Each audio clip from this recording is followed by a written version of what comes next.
Hey guys, welcome back. We're currently doing the furnace strips on the bus. As you can see behind me, we have the bottom one done already.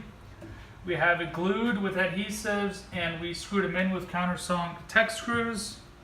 So the whole idea of doing the furnace strips is so that way we can have a nice even layer for the spray foam to attach to, and we can actually know what the depth is.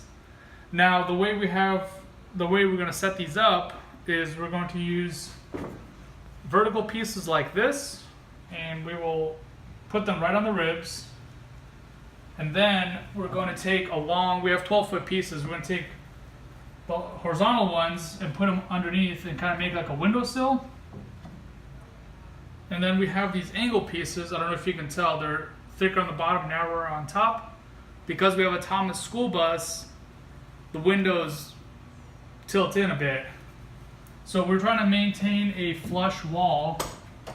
So with the furnace strips all in place, this should be a completely flush, flat wall. So that way when we do any of the walls and cabinets and whatnot, it'll just be nice and easy to do. We don't have to worry about cutting everything at an angle. We'll just get that done now. So that's our plan. Thanks for watching.